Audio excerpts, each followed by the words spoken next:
Hiya, from the council. Okay, sorry. I've had a complaint about your music, it's too loud.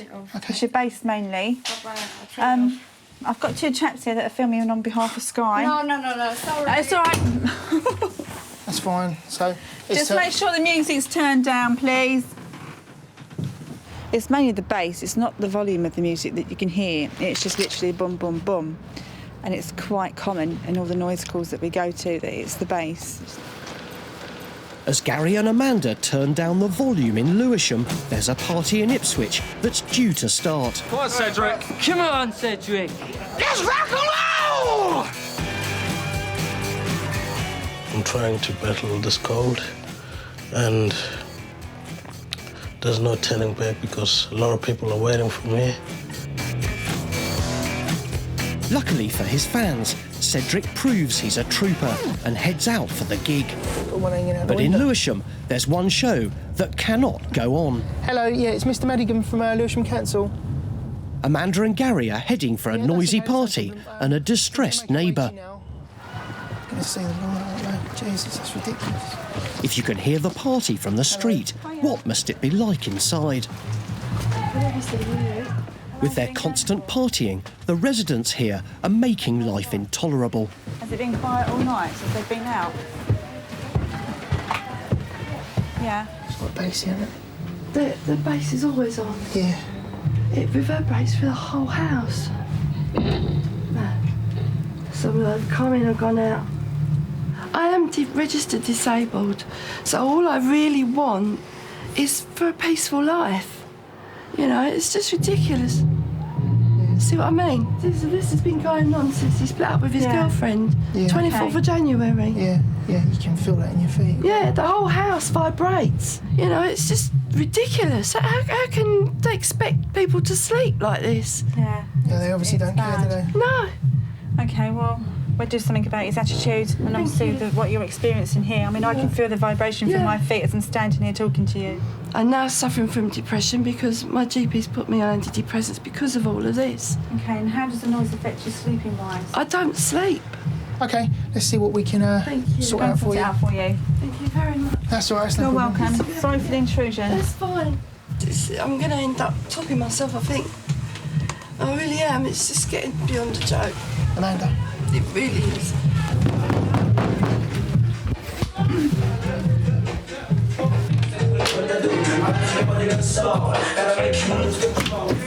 From Lewisham Council. Council, can we speak to his property? About music. Tell you then that an abatement notice has been served on this property. Right, well, I'll make sure it don't go any higher than this. Yeah, that's fine. It seems the tenant is away, and it's his cousin who now questions the charge against him.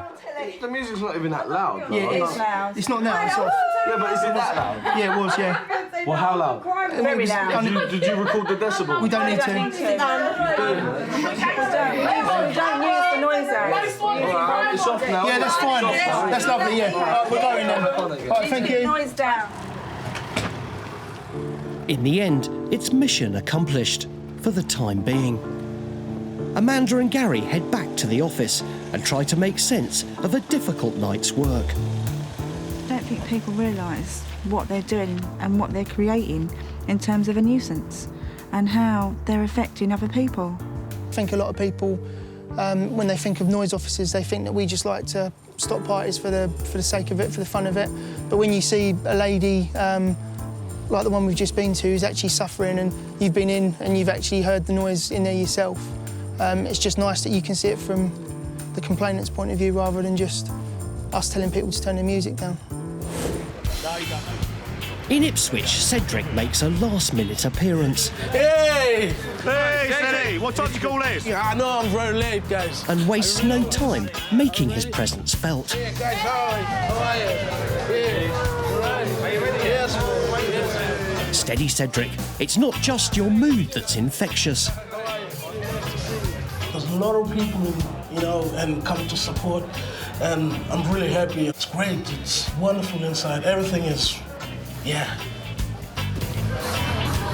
I think you'll be all right. I think it's one of those things where you pull through it, and you might be 90% maybe, but I think that'll be good enough. I don't think people will notice. Are you ready?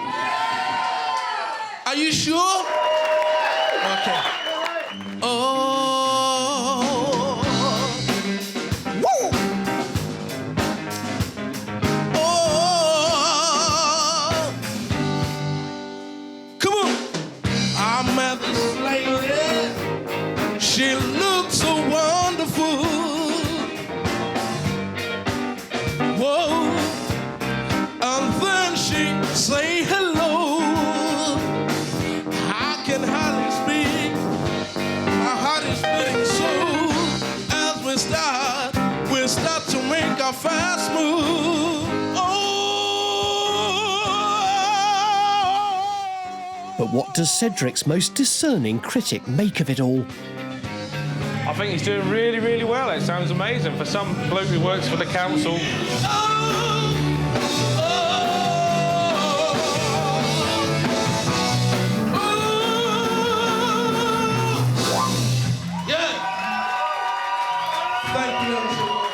So has this filth fighter got the F factor? Everyone loves Cedric. You can't not love him. He's a great guy. He's got it all going on. He walks in the room, he lights it up, he sings like nothing else. We love him a bit. The crowd responded so good, and everyone who came and supported me, you know, seems to like everything that I did. And yeah, I'm happy, extremely happy. Lovely. Peace.